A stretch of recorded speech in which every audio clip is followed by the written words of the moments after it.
Welcome, everyone, to another episode of Gabriel Talks Football. Greg will join me momentarily. I just wanted to offer up a pleasant Memorial Day to everyone who follows us at the Barroom and just everyone in period. And to remind people that this is a very special day that we celebrate our fallen and their families, the Gold Star families. So one way we can do that is not just by having great cookouts, but we can send a donation over to the USO. For $29, a donation to the USO will help Gold Star families and send care packages to current troops who are out there fighting for freedom. And like I said, a $29 donation at uso.org/t-shirt will get you to the link where you can make a donation and receive a free t-shirt. So would love for you to do that during the course of the week. And with that, I'll bring in my good buddy, Greg Gabriel. Greg, how are you, my friend? I'm doing good. Good. Wonderful day out. It's going to get a little hot. Yes, it is. So did you do your workout this morning? Yes, I did. All right. This guy's so reliable. It's unbelievable. I have to go in later because on weekends and holidays, they don't open until 7. I like getting there at 6, but had to go at 7. Oh, Jeep. I was just waking up at around 8. I was just getting back home at 8. There you go. I got to get into a workout routine. It's something's. I need some motivation. You know, wake me up every morning when you're at the gym and say, "Get your ass up." Note the motivation is. The motivation is that you try to just keep doing it every day.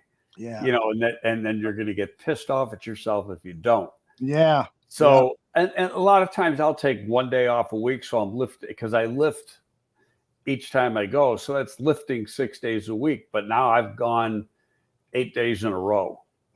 So, and I want to, I'll continue that. And then when I haven't played golf yet this year, but when I start playing golf, then obviously I'm not going to lift on the days I play golf. So how often do you play golf nowadays during the course of not as much as I like to. Yeah, I hear you. I got too many aches and pains from my younger days that, doesn't always make golf an enjoyable experience. Yeah. My wife and I live literally 2-3 city blocks away from here in the suburbs, away from Nickel Knoll, where Walter Payton would climb that hill. And there's a plaque and memorial there for him. And so we're planning on getting out there 2 or 3 days a week, early in the morning, play 9 holes, and then get back here into the air conditioned. All right, we got a special show planned. We're going to begin a series of training camp battles. But before we get and discuss the players involved and get Greg's thoughts on potential training camp battles. But before we get to that, I wanted to ask Greg about his thoughts on Nick Foles being signed by his good buddy, Chris Ballard of the Indianapolis Colts. What do you think, Greg? I think that's a good spot for him. He's going to know the terminology. Now, the offense isn't the exact same thing they were running here the last couple of years. It's got bits and pieces of it, but Frank was a offensive coordinator with the Chargers for a number of years, and then he went to Philly, and from Philly he went to Indianapolis. But he goes back and remember when he was the backup quarterback to Jim Kelly in Buffalo, and they had the old K-gun offense, the real fast-paced offense that got 4 Super Bowls in a row. There's a lot of K-gun type things that go on in that offense at Indianapolis. So, but I think, that'll be a good place for Foles. He has a good relationship with Frank. There's no real pressure on him, and it gives. I think he's a quality backup. So I think it gives them a quality backup if something happens to Ryan.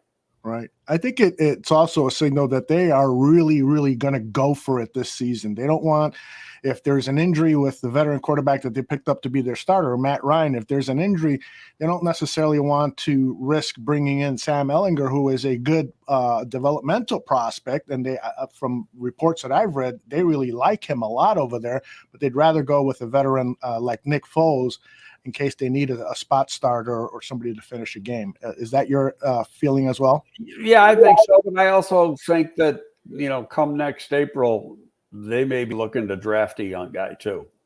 Mm-hmm. Because they've gone with the older vet now between Phillip Rivers and then Wentz and now Matt Ryan. They've invested in veterans. And it's time to bring in a young guy. But when you're drafting where they are, it makes it very difficult unless you get lucky. Mm-hmm. Yeah, well, we'll see. I think the Colts are primed for a very serious run at the Super Bowl. So they've got all the weapons they need, in my opinion, and they've done. Ballard has done a sensational job over there. No, he does a great job, and but he's got a real good staff, and he works real good with Frank. So their relationship is superb, and that's half the battle right there. You got to have a good relationship between head coach and GM. Yep, there you go. All right, let's turn our attention to the Chicago Bears and the camp battle, as I mentioned. And I'd like to start with the safeties, Greg. They brought in a kid from Charlotte University named John Alexander. There isn't a lot of information on John Alexander, but over at in fact, the bio at the ChicagoBears.com website doesn't have any information on him at all. But over at the Charlotte website, it says that he was enrolled in the spring semester of January 2021. He had come from Kansas State and played JC football prior to that. He had played in 9 games with 8 starts and made quite the impact there in the short amount of time. He had two tackles for a loss. He had 2 interceptions, 2 forced fumbles, blocked a kick. So he's an intriguing prospect, would you not say? Yeah, well, put it this way. Every year, there's going to be 3 or 4 undrafted free agents that come in and make the 53. Now, they might start off on the practice squad and then come up after a few weeks up to the big roster, but it happens year in and year out. It's just who are they? And it's the guys that really jump out at training camp. And it's really this part of the year, too, during OTAs and mini camps, etc. And reality is wide receivers and defensive backs get more work than any other position, and the quarterbacks, obviously, because the linemen can't do any contact, but you can do 1-on-1s and 7-on-7s with the DBs and the wide receivers. So they get a lot of work. Unfortunately, we don't get a chance to see, who's who. So it'll be summer before we can figure it out. But I'm going to tell you what, even if he does make it, there's some pretty good people in front of him. And when you look at that, I had his name down, and then another free agent who's a safety, A.J. Thomas from Western Michigan. But still, you got to think they're going to keep between 9 and 10 defensive backs. So it could be 5 corners, 5 safeties, 5 corners, 4 safeties, depending on who the best players are, who can play well on special teams. So you look at the givens, and the givens are Eddie Jackson and Jaquan Brisker, and they picked up Dane Cruikshank in free agency. He's going to be the dime back, and what that means is he comes in, and actually when they play with one linebacker, so it'd be a 4-1-5 defense, or I take that back, 4-1-6 defense. Mm-hmm. And his job is basically cover man-to-man on the tight end, but he's also playing that like inside linebacker role, and he's big enough and strong enough to do that. He did an excellent job over the course of the last 2 seasons for the Tennessee Titans doing that. Then, we know DeAndre Houston Carson really, really well. Very good special teams player. Probably played his best football from scrimmage last year. Oddly enough, he's the oldest defensive back they got at 29 years old. But, he's a guy who came from a smaller school and just starting to come on and come into his own. And then there's an interesting rookie who was drafted later, Elijah Hicks, who really hasn't been able to do much yet because of a foot injury he sustained late. But he'll be ready to go at camp. And this guy's got experience on the corner and at safety. He's got great ball skills. He's aggressive, come up and hit you. He can support the run, good tackler, a lot of range, coming off the hash and getting to the sideline. So, you got 5 guys right there. And unless they say, hey, we're going to move on from Eddie Jackson, and I can't see that happening because of the cap hit that you would take. Mm-hmm. So, for a young guy, an undrafted free agent, to jump in above those guys, that's going to be a hard job for anybody to do. Yeah. I don't care, regardless. Overall, I think the secondary is becoming a strong point on this football team. I am with you. This is the best the safeties room has looked to me in a few years, since the days of perhaps Adrian Amos being on the team. You've got some hitters here, and the reports of Brisker at these OTAs has been sparkling. He's punching the ball out, creating turnovers. He's totally in tune. We've heard him in interviews talk about how he wants to be a leader on this team. There's character on this team, and there's potential as well. Guys like you mentioned, John Alexander, even Elijah Hooks, perhaps AJ Thomas. These guys, they may not make the roster, but they're great candidates for the practice squad, aren't they? Yeah, absolutely. And it gets down to the number that you're going to keep on the squad. And that you don't go into a camp saying, okay, we're going to keep 4 safeties, 5 corners, 6 linebackers, etc., because you want to keep the best 53 guys. Okay. And then, the last 5 or 6 slots on your team, those are special teams guys. Mm-hmm. There could be a player, and this happens every year, that, he may be the number 6 corner, but he's the best defense. He's the best cover guy they got on teams. Mm-hmm. Well, he's going to play because he covers, the special teams value over his ability to play. Now, you don't want to get him in a game because of that, but if he produces on special teams, then he's well worth having on the squad. Mm-hmm. I want to get back to Alexander just for a moment. Nomad asked, do you read anything into the fact that he was signed for a 3-year deal, or most of these undrafted free agents signed for those kinds of contracts with little or nothing guaranteed? Well, yeah, they do a 3-year deal, so the cap number on the signing bonus is a little bit less, but then when you cut the guy, you take the whole hit anyway. Gotcha. But that's the reason for it.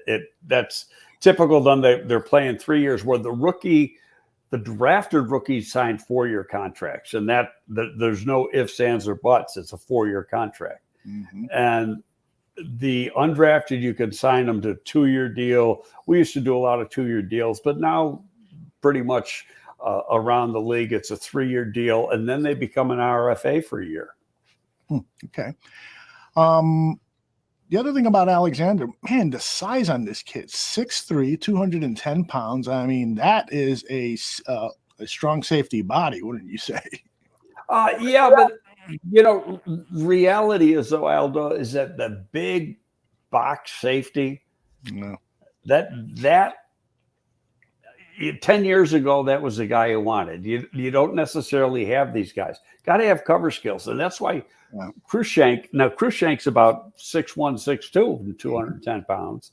But he is strong enough and physical enough, explosive enough to be able to play that linebacker position when they're playing 6 DBs. Mm-hmm. And he plays the run good enough, but his man-to-man cover skills, when he's put on a tight end. Now, he shut down 2 of the better tight ends in the league at Tennessee late in the season, the one being Kelsey with Kansas City. So he's a valuable addition. It didn't cost him a lot of money. He wanted an opportunity to become a starter, but then, Brisker became available. And when you're signing guys in free agency, you don't know exactly what you're going to get in the draft. Right. And so, then Brisker became available and they just took him. And so that might hurt Cruikshank's overall play time, but that's still he's still going to be a valuable part of the team. And he has a history of being a very good special teams player also. Mm-hmm. Yeah, and all of these guys, with the exception of Eddie Jackson, bring some wallop with their hitting, and that is something that I love in defensive backs, the safeties, that instill fear in wide receivers going over the middle, keep those wide receivers' heads on a swivel. These guys can all bring the hurt.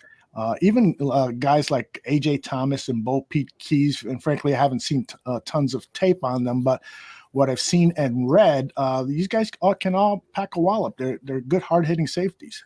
Mm-hmm. And I'll tell you, because we talked about this during the season, the last third of the season, maybe quarter of the season, Eddie Jackson played a lot more physical or better physical football than he had done in the earlier part of the year.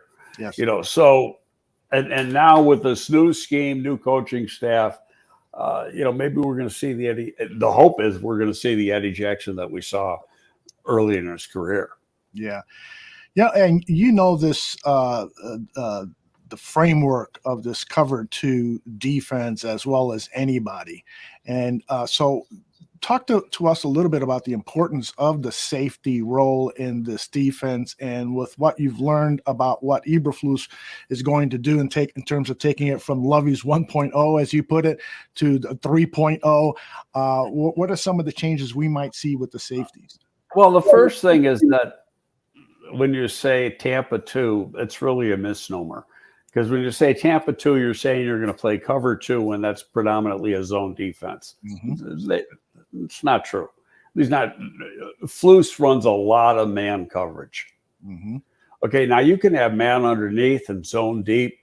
You can mix things up. You can be man on one side and zone on another side. But the safeties are an integral part. They got to be very instinctive. When I'm watching tape of a safety, that's the first thing I'm looking for. Not necessarily the physicality, the instincts. How quick does he react to both run and pass? And is he late picking up a receiver, that's gotten by the corner and he's got to make the deep play, those types of things. So Eddie, for the most part, is a pretty instinctive safety. And you go back and you look at Brisker on Penn State tape, very good instincts. Cruikshank's got very good instincts. So I think that's the most important thing. But to compare it to what we did with Lovey, the safety position was very, very good. Bobby DePaula was our pro director. He used to say, in this defense, we used to have 2 Pro Bowl safeties for it to play right, because everything was geared up towards the center of the field, or the center of the defense, really. You had the will linebacker, the 3 technique, and the safeties were the important guys. This defense a little bit different, and Flus says that his third most important guy is going to be the slot corner, and we'll get to those guys in a minute. Yeah, it's fascinating. Well, let's turn our attention over to the cornerbacks. Oh, by the way, Cornelius has a good question here. He asks, is the cover 2 an easier defense for the secondary to play? Well, if you're playing just zone, but they're mixing up coverages. So, like I just said a minute ago, the cover 2 is a misnomer. A lot of it's based on, how the front 7, and it's really not a front 7 anymore, because everybody's playing nickel, 85%, 85% of the time. So really it's a 4-2. But it's how you line up that front 4, the position that they're taking. The nose is not a pure nose, so you don't need that big 330-pound, 335-pound nose tackle playing over the center, head up on the center. No, they're playing in the gaps. So, and you need speed, coming off the edge, guys who can rush the passer. That's their main job. Get upfield, rush the passer, be disruptive. CJ asks, when they refer to landmarks, are they talking zone? That's a good question. I don't know if I can answer that one. Yeah, we'll do some research into that, CG, and we'll talk about it on next episode. And if you've got a sample of how it was used when you heard it last, that would be helpful. Thanks, CJ. All right, let's turn our attention to cornerbacks. It's a crowded room. Kyler Gordon, Thomas Graham Jr., Ali Green IV, Lamar Jackson. No, not that Lamar Jackson. How many times has he probably heard that? Jalen Johnson, Michael Joseph, who is now approaching 30 years old. Man, this guy has been with the Bears for a long time. Duke Shelley, Greg Stroman Jr., Kendall Vildor, and Tavon Young. Tell me what your overall observations of this CB room. I think it's a good group, and it sounds as if they're cross-training a few guys. Now, I know that Tavon Young is predominantly a slot. He's a very good slot, but I've seen games where he's played outside, where he's had to play outside because of injuries. Not the ideal height. He's just over 5'9", but he does have some length. He's got long arms, but in today's game, you'd rather have taller guys. Now, the starters going into the year are going to be the first pick for the Bears, Kyler Gordon and Jalen Johnson. And before you even ask the question, I don't read anything into him lining up with the second unit. It's like you haven't been here every day, so you're going to run with the twos. There you go. And no big deal. I think the guy who's going to be the odd man out, and I've never been a big fan, is Duke Shelley. And I just don't like little corners. And he's a little corner. And that's my own prejudice. The coaching staff may like him, but you go back at Indy and they had bigger guys. Mm-hmm. And they would not draft a guy shorter than, I think they drafted one guy who was under the line because he was really good, but their cutoff was 5'10" and a half. Mm-hmm. And, to draft a guy. Now, then you can come back and say, well, why they signed Tavon Young? Well, because Tavon Young has proved he can play in the National Football League. Mm-hmm. Free agency is different than the draft. But if they keep 5, I got the 5 right now is Jalen Johnson, Kyler Gordon, Tavon Young, Thomas Graham, and Kendall Vildor. With Duke Shelley and Michael Joseph then being the odd guys out. And, Shelley's strictly a slot guy. And I just think, what teams do when you get a little 5'8", 5'8" and a half slot like that is they put a tall guy in there and create a mismatch problem. Mm-hmm. And Green Bay used to do that a lot. Is put when Adams was generally an outside receiver, but they'd line him up in the slot to create the mismatch if he had a real short slot corner. Mm-hmm. Now, Graham, during the off-season program, OTAs, he's working inside and outside. I think they're trying to there's got to be somebody who can do both because of injuries. And I, as I mentioned before, Young can play inside and outside. Gordon's going to be an outside guy. Jalen Johnson's going to be an outside guy. And I think Vildor's another guy that they're cross-training and let him work both inside on the slot and then outside. And, yeah, because I just said don't make anything of Jalen not starting last week in OTAs, but who was starting, and that was Vildor. And I'm still high on Vildor. I don't care what happened me too. last year. And one of the reasons is he's a pretty damn good press cover guy. Mm-hmm. And they're going to play a lot of press coverage here. So that's playing to his strengths. Mm-hmm. As far as these other guys, Stroman and Allie Green's just not fast enough. I think Allie Green was a 4.7 of his pro day. I don't know much about Lamar Jackson or Stroman.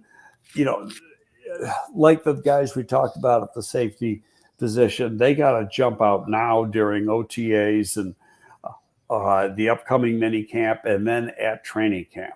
They can't afford to get beat. They got to make plays day after day after day, and that's going to get them noticed by the coaching staff and the personnel staff. Yeah. Somebody is wondering, S. Schroeder is wondering if I used the same picture for Kindle Vildor and Greg Stroman. No, that is a picture of the actual Greg Stroman, who played, I think, 3 seasons with the Washington football team, now known as the Commanders. Let's see if I've got it. Looks like he had a Colts jersey on there. Yeah, it does, right? That's why I double checked to see what his bio is, career stats. But no, in his rookie season, he started 3 games for the Commanders, played in 15 total. And then in 2019, his follow-up year, and in 2020, he saw very, very little action. So he might just be a camp body, but clearly, I think maybe he has played a little bit with the Colts, and it's not listed in the Bears website, because that clearly does look like a Colts. Yeah, sure. The Michael Joseph is a guy that,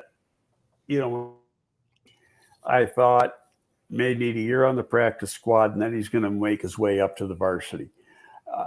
He went to a Division III school, but he was good enough at that Division III school to get himself invited to the Senior Bowl. He went to Dubuque. And I don't know if it's Dubuque College or University of Dubuque or whatever, but, the competition that he played against was not very good, but he had the athletic traits. He's tall enough. He's got some length. He's fast. He's got great change of direction. And he flashed in training camp. So you thought, okay, give him a year on the practice squad, and he's going to improve, and then we're going to see if he's actually a player. But now I think this is his 4th year he's been here, and that really hasn't happened. Mm-hmm. So I'm at the point now where, okay, look at you, he is what he is, mm-hmm. and he was good enough to get the opportunity, but he's not good enough to take advantage of the opportunity. Yeah. A little bit about Lamar Jackson. This guy was an undrafted free agent signed by the New York Jets. And in his very first season, he started 6 games, played in 13. I'm assuming he probably was a fill-in for some injury issues. Probably. Yeah. And then in the following year, he was in the entire season in their practice squad. But he's somebody who's now had some experience. He's had the opportunity to kind of learn on the practice squad. So he comes with an interesting background and obviously some tools to get a look at here in Chicago. He's a guy that intrigues me and a guy I want to keep an eye on during training camp. Well, really, Aldo, in my opinion, and I'm not really trying to argue with you, to me, it's like that's Michael Joseph. Michael's played a couple games, gets brought up to the varsity because guys get hurt and he has to play a couple games. And the rest of the time he's on the practice squad, but sometimes that's as good as you are. Yeah. You don't have the ceiling to go beyond that practice squad type player. And I think Michael Joseph is 28 or 29 years old this year because he was a 25-year-old, 26-year-old rookie. Mm-hmm. So when you look at it from reality, how much better is he going to get? Yeah. And now you look at the age too of the guys that I think are going to be around. Jalen Johnson's only 23. Kyler Gordon's 22. Tavon Young is the old man. He's 28. Thomas Graham is 22. Kendall Vildor's 24. That's a young group. It really is.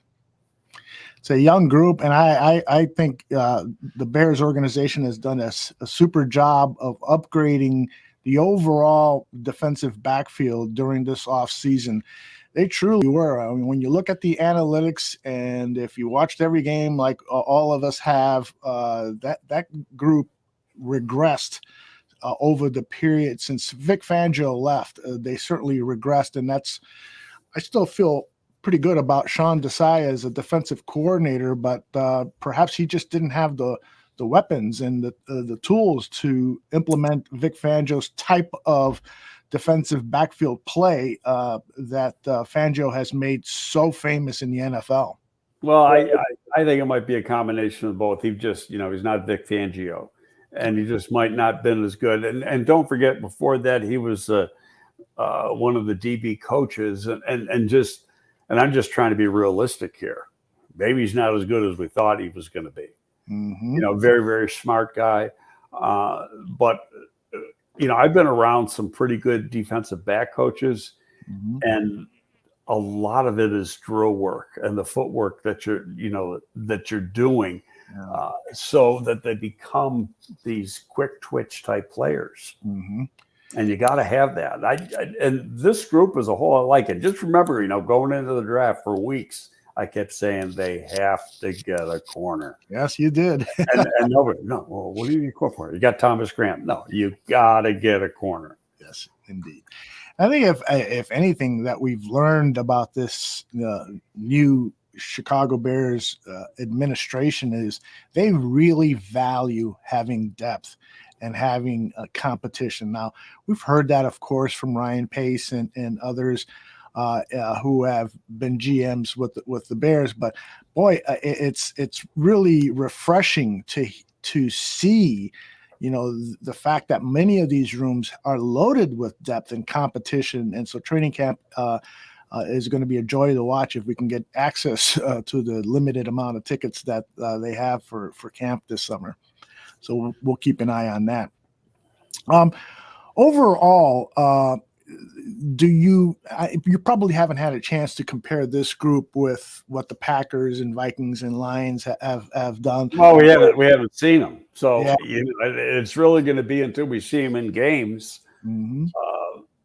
once the preseason starts, and that'll be interesting too. You only got 3 games, and it used to be that you had. In fact, I don't know if you caught it. Did you see the cut down dates and stuff that came out last week? No, I did not. Yeah, well, usually they cut down the week before the start of the season. Well, there's a bye week in between the 3rd preseason game and the start of the regular season. Okay. And it used to be you played the 3rd preseason game on Thursday. Or the final preseason game on Thursday, recall when they were playing 4. And then you had, the following Sunday, you started the season except for the Thursday night opener.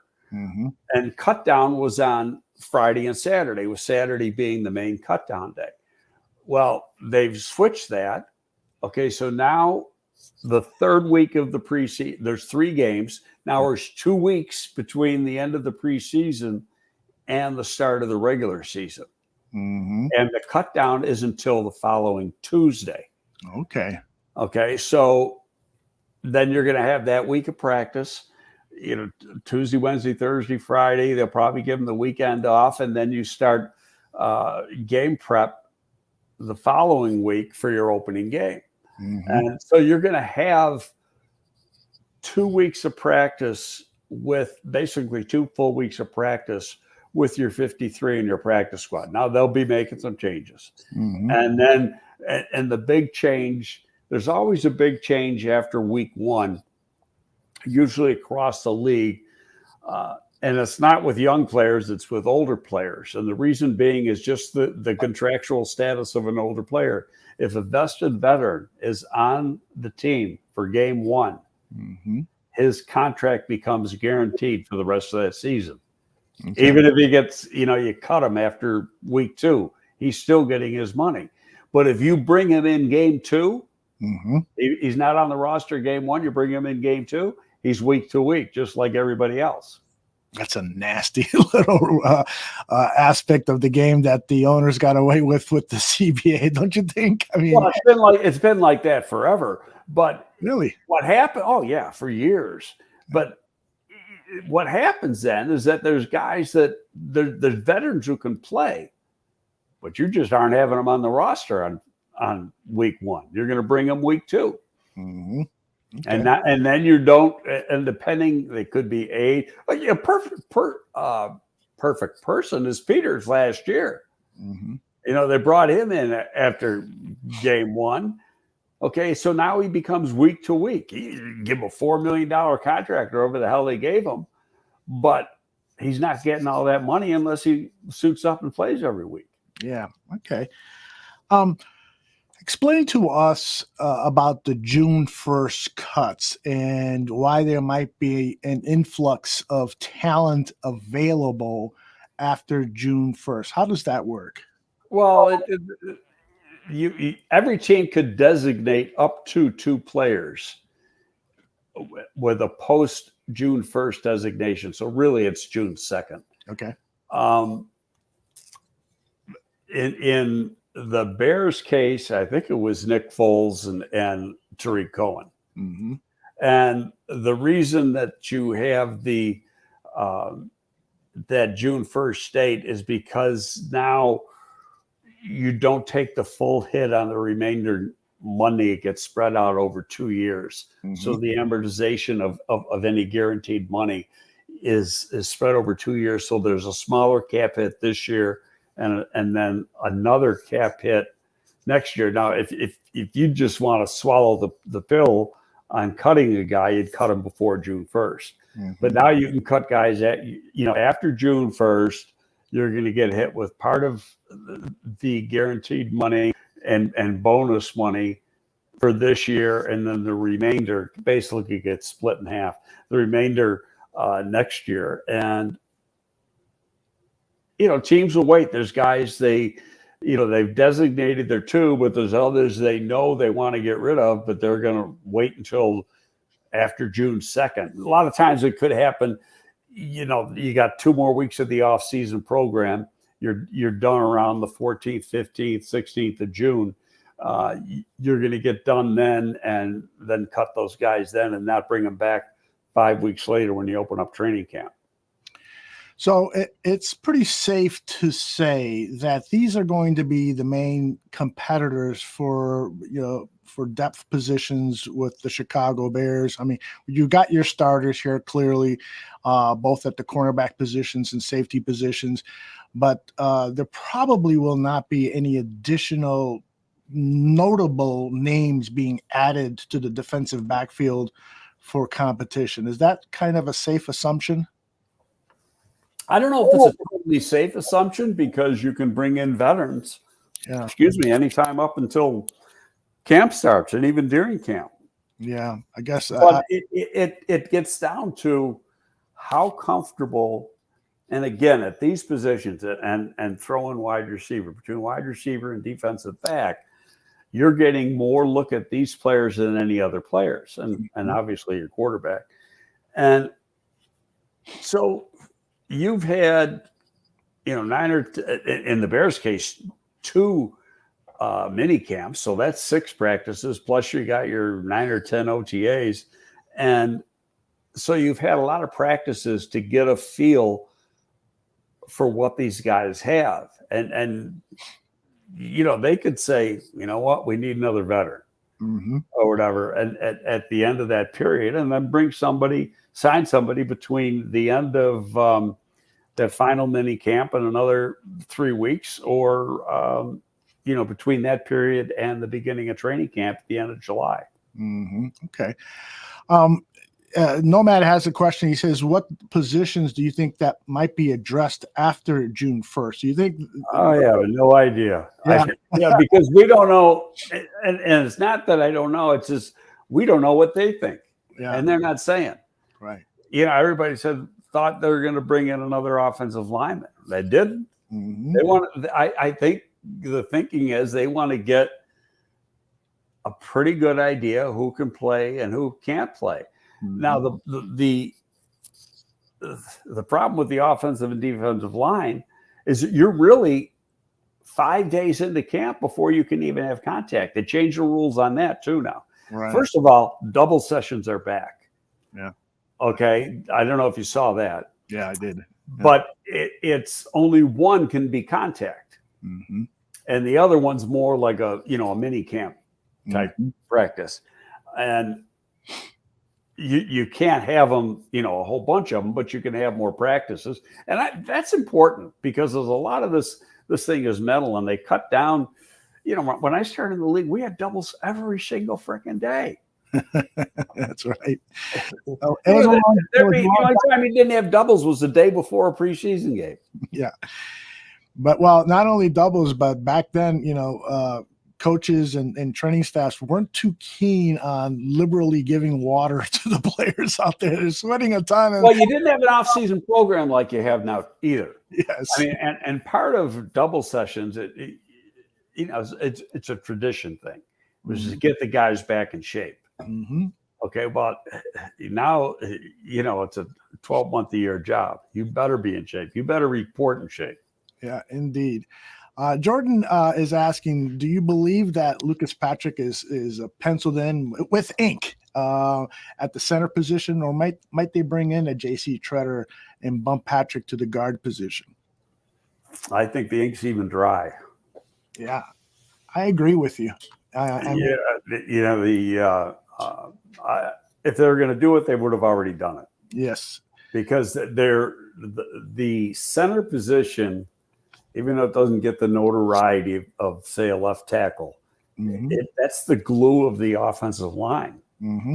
and he's the leader of the offensive line. I can see him bringing in a guard, but I cannot see them, moving Patrick out to guard. And then I got to tell you, Dog and Patrick, there's a bunch of Green Bay games on the NFL Network in the last week. Yes.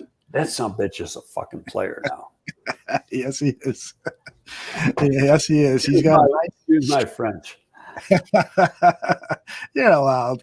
This is like the HBO of podcasts. You can swear all you want. Yeah, I agree with you. And they've started to develop a nice chemistry, Justin Fields and Patrick. If you heard Patrick at his press conference, the way he talked about glowingly, and you could tell it wasn't bullshit. He spoke glowingly of Fields' strengths, the long ball, how he plays so fast, his command of the huddle.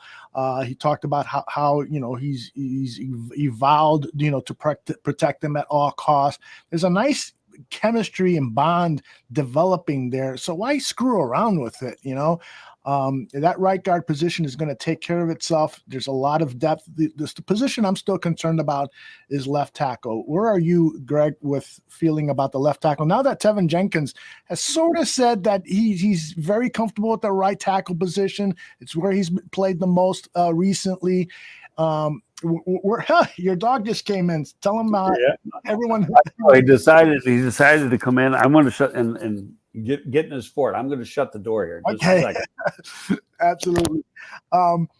So yeah, that is the key question here is that left tackle position. I'd love to hear people's thoughts in the chat room about who the Bears might be looking at the left tackle, particularly now that it sort of feels like Tevin Jenkins is going to be the right tackle of this team. Does Larry Borum make you comfortable at the left tackle position? And some of these other names, we'll be talking more in depth in a future show, but share your thoughts right now about that left tackle position.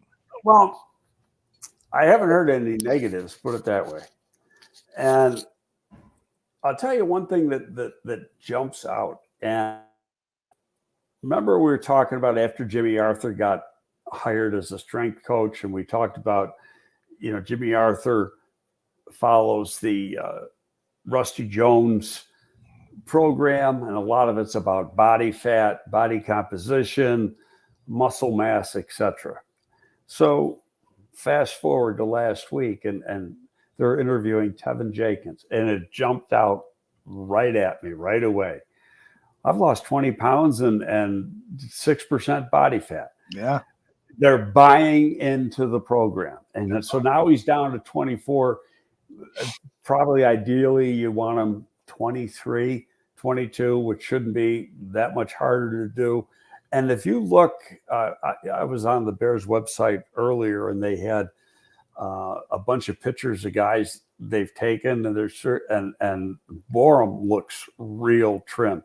And Borum got too damn heavy last year, and that wasn't his fault. That was on Juan Castillo. He got down to 320 for his pro day and then back up to 335. You're going to see him probably at around 315, 318.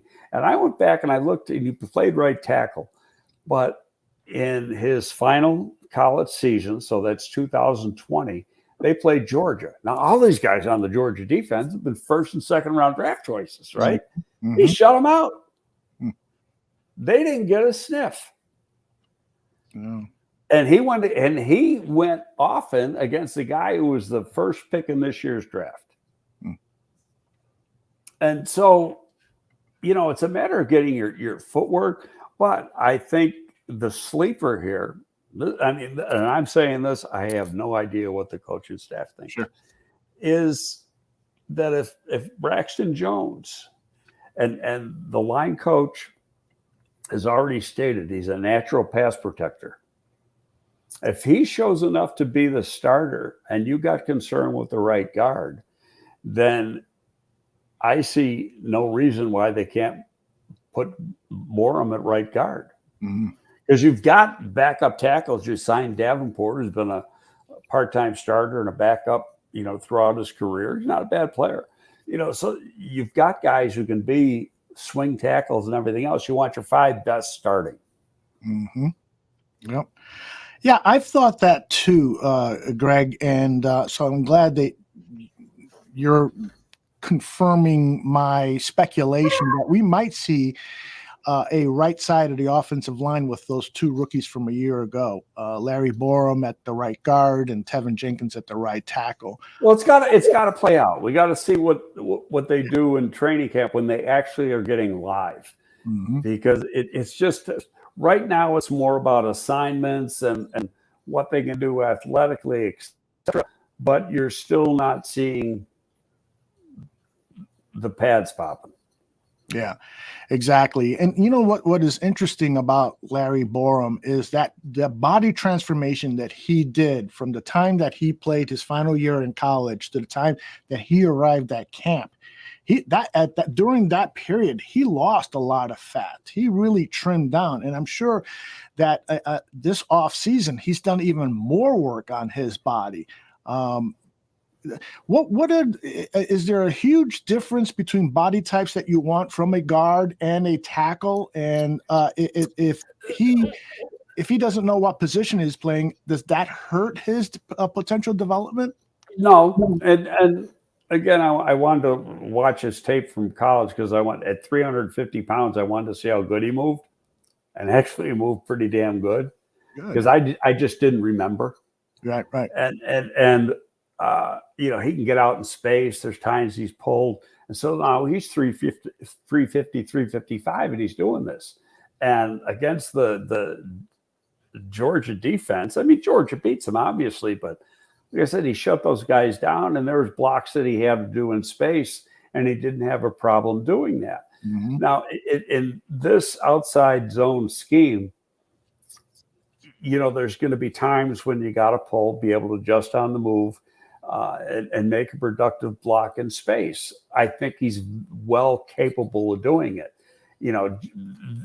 The inexperience is having not played inside, but you look across the league, and a lot of your starting guards were tackles in college. Mm-hmm. So it's not like they had to play guard in college. There's some differences, but it's not a huge difference. Somebody's asked about Larry Borum's arm length. Do you recall what that was? I can look that up. It's like 33 and a half or something. But I'll tell you what, last year's arm lengths, I totally throw out. There was no combine. Okay. And we've talked about this. Yeah. So it was whatever scout measured him at the pro day, and you don't know if he was right or wrong. Mm-hmm. Because of the exact way you do it, where at the combine, you got the same guy doing it. It's done precisely. And so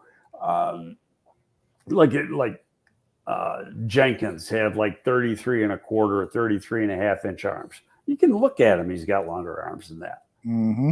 It's maybe it's because I got a trained eye and I've been doing this for as long as I've been doing it, but I can just look at a guy and tell you, if he's got short arms or long arms. Mm-hmm. Yeah, I bet you can. It's like, somebody like me who's been in filmmaking a lot, we see a movie slightly different than the average person. And somebody in your business, I bet you can tell a lot of things in terms of metrics and measurables just by looking at tape, right? Mm-hmm. Yeah, that's Oh, pretty cool. absolutely. And like play speed. I don't care if the guy runs 4.6 or 4.4 Mm-hmm.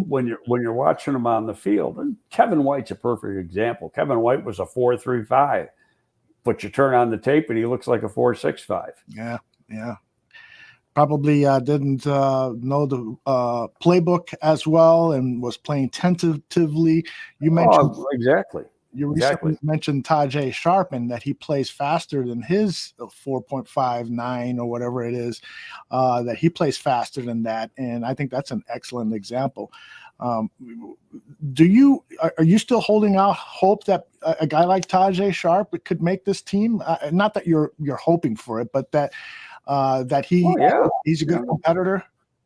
Look up Pro Football Reference and see how many games he started. He started a lot of games. Yeah.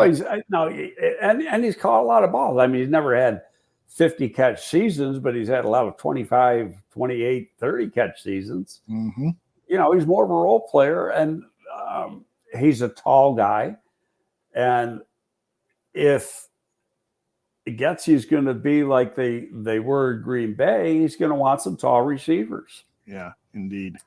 And right now, the only tall guy outside of Tajay Sharp, real tall guy, is Equinemius St. Brown. Mm-hmm. 9 receptions last season with Aaron Rodgers as his quarterback. He did have some injuries last season. Equinemius St. Brown is the type of player that, that Getsy likes him. And that's why he's with the Chicago Bears. We talked about this after they signed him. They signed him and Pringle, and if I recall correctly, it was like the same day. Mm-hmm. And it was right at the beginning of free agency. Mm-hmm. And Getsy has worked with this guy every day for the last 3 years. He knows what he can do. The Green Bay had an excellent receiving core. Mm-hmm. Okay, he just wasn't good enough to be in that top 3, of that receiving core. But their top 3 was pretty damn good. Mm-hmm. So I think that's a case of he just had to wait for his opportunity. So I'm thinking, and maybe it's wishful thinking, because I go back and I look at his tape at Notre Dame. He was a good football player. He was. And so I'm just thinking that now going into this year and that opportunity is going to be there. And I mentioned this before, there's some competitiveness within the family. He's got more talent than his younger brother. His younger brother, Amon-Ra St. Brown, caught 90 catches as a rookie last year for Detroit. Mm-hmm. Now, do you think that's sitting real good with Equinemius right now? No, knowing how competitive that family is, that's not sitting well. He wants to beat his brother. There's no doubt about that. Absolutely. And so I just think that's going to be one of the surprise players in training camp, that all of a sudden, when it all gets said and done, is going to be like, this guy could be jumping out. And he's the ideal. Him and Tajay Sharp are the ideal X receivers in the scheme. Yeah. What do you make of there's a lot of national media people criticizing the Bears wide receiver room, saying there are no. They're criticizing the whole roster. Nothing. In fact, I just did a podcast that came up today. Uh-huh. I recorded it last Thursday. Mm-hmm.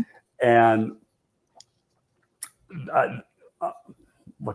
Ross Tucker made a remark on Twitter that I just didn't agree with. And Adam Rank and myself both hit him. And I said, that's the typical national media BS, and they don't understand. So Ross says, he goes, well, what part of my question was BS on Twitter? And I said, too long of an answer for me to put on Twitter. if you want to have a conversation, I'd be more than happy to. He goes, how about if you do a podcast? Mm-hmm. So I said, okay. So it was Adam Rank and me taking on Ross Tucker, and we recorded it Thursday, but it just hit today. Oh, we're looking for that. That is outstanding. And Adam Reich might be a guest on this very podcast. Yep. He has agreed to come on. He's really a good guy. Oh, yeah. Adam is a great guy. And very funny. A lot of people don't know he's got a background as a stand-up comedian. So, all right, let's knock out a couple of questions here. Jordan says that he believes Graham looks better in off zone, crashing down on pass plays and using his instincts. He has trepidation about his ability at nickel. Do you have any concerns about Thomas Graham playing? Well, that's why you have practice. He played outside at college. He's got the suddenness that you need to play inside at the nickel position. Mm-hmm. So and he's got good ball skills. Again, go back to his college tape, and he didn't play in 2020. Mm-hmm. He opted out, and so and that's what hurt him in the draft. Now, he wasn't going to be a premium round pick, but he got picked a lot later than his talent said. Because he opted out that 2020 season. But he's got good size, he's got good length, he runs well. His ball skills are excellent. He's aggressive enough. I know last year they had a problem with his overall practice habits, whether it was learning the defense or just his overall effort in practice. I can't tell you that. I don't know. Mm-hmm. We weren't there watching every day, but it's because of that he was originally put on the practice squad and then didn't get an opportunity to play. Now, obviously played well when he got that opportunity in the last few games, but that's still a very small amount of video to say this guy's ready to play and be a regular in the National Football League. Mm-hmm. I like the talent. I like the talent when he was coming out of Oregon. Mm-hmm. But if there was problems with his practice habits, then that's a concern. Now, supposedly he's doing everything right now. So now we're just going to have to see. It's like with a lot of these guys, it's wait and see. Right. The talent's there, mm-hmm. but most guys fail is because they don't live up to their talent level. Yeah, the story I heard regarding Graham is, he missed, I think, all of his last season at Oregon because of COVID. Right. He opted out because of COVID. And so when he arrived at training camp, he was really, really not in the best shape and not really ready for the faster pace of the NFL. And so he was cut. And he had long talks with Ryan Pace. And one of the good things that Ryan Pace did was send him tape, had open communication with Graham. And by the middle of the season, the improvement was becoming evident in the practice tape, which gave him an opportunity to play. And in his very first game as a Chicago Bear, he did very well. So hopefully we will continue to see that progress in him. And Nomad says regarding Kindle Vilder, I think Vilder may be better off in the long run playing slot. I kind of agree with Nomad on this. I see Vilder as a slot cornerback. I don't think Duke Shelley is really the guy for that position. Although, if I remember correctly, Greg, his last 3-4 games, Duke Shelley played better. And I remember you actually pointing that out to me, saying Duke Shelley. Yeah, he did, but he's still a short guy. Mm-hmm. And I know the staff doesn't really gravitate toward short guys because most of the defensive staff was Indianapolis's last year. I think you got to let it play out. Whether I know Vildor can be a very physical man-to-man guy, and he's got good ball skills. I don't think he's as good playing off as he is just playing press man. So, again, we gotta watch it play out. And these guys, what they're doing in practice is they're moving them around. Mm-hmm. So right now, or at least last week, he was the number one corner on the outside, him and Kyler Gordon. So, and then Jalen Johnson was running at number 2. So last week he was outside. Now this week he could be playing inside, but I know they signed Young because of he's got a lot of experience and pretty damn good experience as a slot corner, but you've got to have a backup. You got to have 2 at every of those positions, and you got to have guys that can play inside and outside. So if Vildor proves he can play both, that's great. If Graham proves he can play both, that's great. Then you got some valuable people. Yeah. That entire defensive back room is primed and ready to have some very competitive practices and in a camp. I can't wait to see how this whole thing turns out. There's talent here at the cornerback position. There's talent here at the safety position, and a lot of it is young talent. So it'll be interesting. And at the start of the show, Greg, you said that there's almost no way that Eddie Jackson is not playing with the Chicago Bears this season, but would you be surprised if they moved him either via a trade or, I doubt very much they'd cut him, or maybe even lose his starting spot to one of these guys? Well, lose the starting spot, I think, would come before getting cut, only because I'm looking at the cap ramifications, and I don't have it, right in front of me what it would be, but I know, he got a huge signing bonus when he signed that new contract a few years ago, and that if you get rid of him now after June 1st, some of it gets carried over into next year, and becomes dead money next year. But still,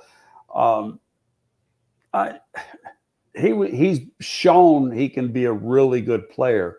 So I think he's got to just. I'm not going to say that it's a question mark. He just got to prove to this staff that he can be a reliable, trustworthy player. There you go. Greg, it has been great to spend an hour with you on this Memorial Day. I know that you're going to go out and have a good time now, do some grilling maybe. Going to a little celebration, Memorial Day gathering. Yeah. Good for you. Good for you. Enjoy. Hey, did you see Top Gun yet? No. Have you? Yep. And your thoughts? Freaking good. Yeah? Yeah. I mean, 1,000 times better than the first one, than the original. I'm glad to hear that, because I was not a big fan of the original. Okay movie, but I thought it was overblown to a bit. Well, there's a lot of computer simulation in the original. Right. The real planes. I love that. Yes. And, in fact, I was reading a thing. It was costing them $11,000 an hour per plane rental fee. Wow. And that included the Navy pilots to do those scenes, film those scenes. You know what is amazing? One of the reasons I enjoy Tom Cruise movies is because I know he does the vast majority of his stunts, and so he's really in the cockpit for a lot of these scenes. Yeah, but he's in the back seat. Okay, so they're using 2-seaters, and they can make it look like he's in the front seat. Yeah. But it was some reading I did after I watched the movie. He was not allowed to touch a thing in those. Is that right? You can sit in the plane, but you can't touch anything. Do you like him as an actor, Greg? Yeah, I enjoyed like the Mission Impossible movies and stuff. Yeah, no, I do. I've met the guy, and the story goes is, and I got a couple pictures. Our first Super Bowl, so that was Super Bowl 21 against the Broncos in January '87. So it was after the '86 season. Tom Cruise was the next door neighbor at that time of Chris Mara. Oh, wow. And Chris was on the scouting staff.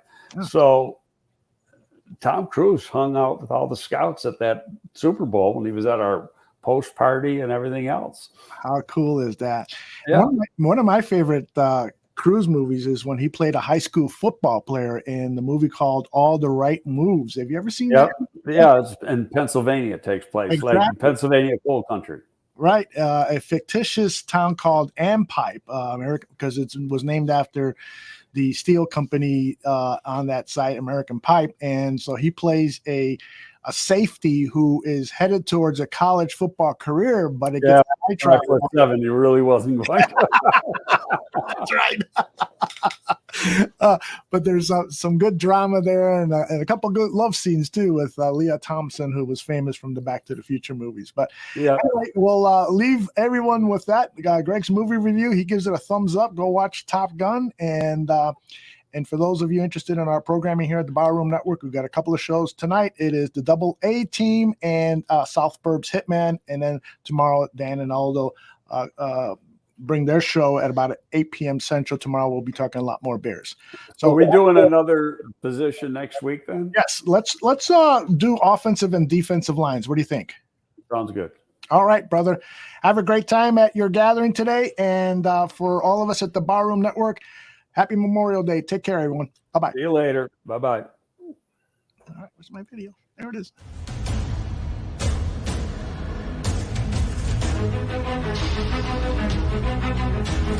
Thank you.